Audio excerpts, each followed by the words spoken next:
Il y a des pédagogies pour des situations de jeu. Et ça, l'entraîneur doit connaître tout cela. Quand vous avez un thème technique, la pédagogie que vous devez utiliser, c'est la pédagogie répétitive. Donc vous devez tout simplement répéter les exercices techniques pour que le joueur puisse les maîtriser et les avoir pour les répéter. Et on a parlé de l'entraîneur en tant qu'individu. Comment il doit se comporter. Quand il s'agit de l'exercice, il s'en approprie. C'est son travail à lui. Il devient dictateur. Il utilise la philosophie directive. C'est lui qui dirige. Faites comme je veux. Dans ce contexte, il y a la démonstration qui est très importante. Démontrer. L'enfant a besoin de voir. Si vous ne démontrez pas, si vous parlez seulement, parce que vous croyez que vous avez affaire à de grandes personnes, mais ce sont des enfants. Je vous ai dit, rabaissez-vous au niveau des enfants.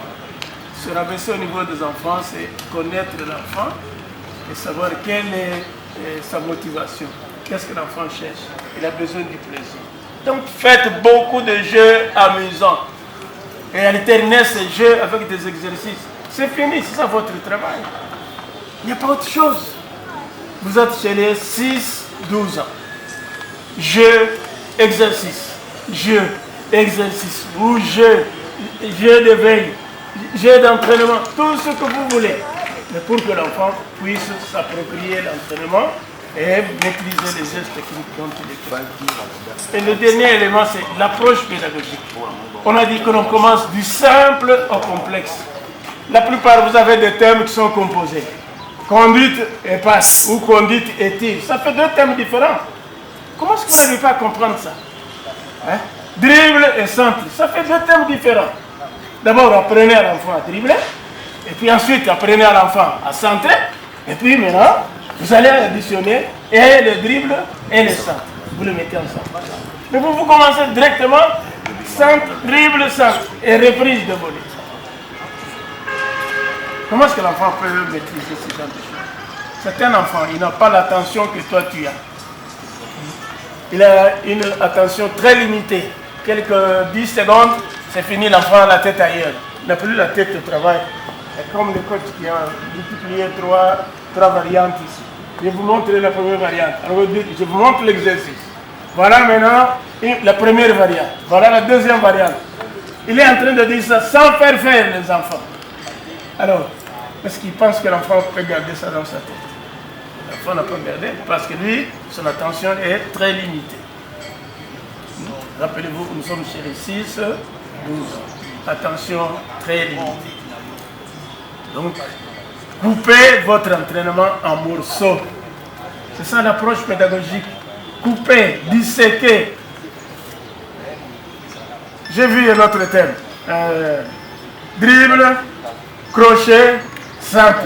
Ça fait 3 éléments à traiter dans un seul entraînement. Un seul entraînement, vous avez 3 éléments à traiter. Le même jour. Alors, restez là dessus, restez là. Celui des centres. Comment vous allez commencer le centre? Mettez le ballon au coin. Chaque joueur doit passer, centrer. Comme le coach ici a fait, chaque fois que le joueur avait tiré, il va dans le but. Je vous ai dit qu'on ne peut pas à cet âge dire aux enfants, voilà, vous allez être défenseur, vous serez avant-centre. Non. Tout le monde est tout le monde. Tous les joueurs doivent être des gardiens de but, ils doivent être des défenseurs, ils doivent être des milieux de terrain, ils doivent être des attaquants. Celui qui a tiré, il va dans le but. Celui qui a centré va dans le but, et ainsi de suite. Vous faites tourner tout le monde, tout l'effectif tourne. Tout le monde joue à tous les postes. Est-ce que vous avez compris? Alors quand vous avez un thème tactique, le thème tactique c'est le terrain. Comment placer les enfants sur le terrain? On a vu tactiquement quelle est la première leçon, la première notion qu'on doit enseigner à l'enfant sur le plan tactique. On doit enseigner quoi? Comment se placer? Le placement. Où doit-il se placer? Deuxième élément. Qu'est-ce qu'on doit apprendre à l'enfant?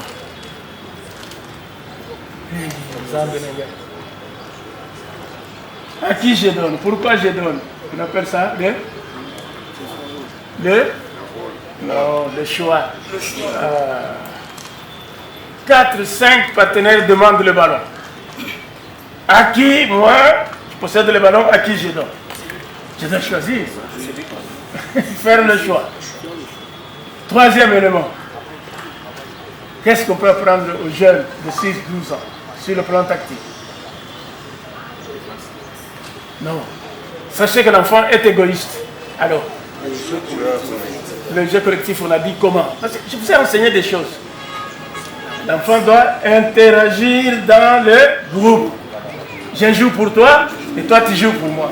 Français, c'est ça qui vient. Vous avez déjà oublié. Je joue pour toi, toi tu joues pour moi.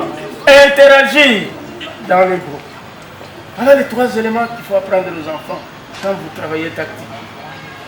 On a vu le jeu offensif, on a vu le jeu défensif. Quand commence le jeu défensif? Quand commence le jeu offensif? Enseigner quelques techniques défensives aux enfants. Quelles techniques offensives? C'est difficile de faire ça. Conduite passe. Ok, je prends 5 minutes, je ne fais rien que la conduite. 5 minutes, je ne fais rien que la passe. Et puis après, conduite et passe. J'enseigne. D'abord sans adversaire et ensuite j'ajoute un adversaire. Parce que dans le match, il y aura l'adversaire. Ça, c'est passer du simple au complexe. Dernier élément, c'est votre attitude sur le terrain. On vous a dit que l'enfant copie. Ce que vous avez dit, moi, je fais comment m'a dit. Il faut transmettre de l'énergie. Ton esprit à toi.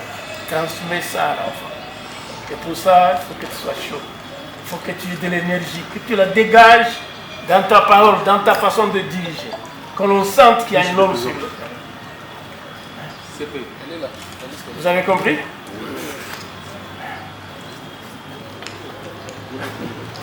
Est-ce que réellement vous avez compris?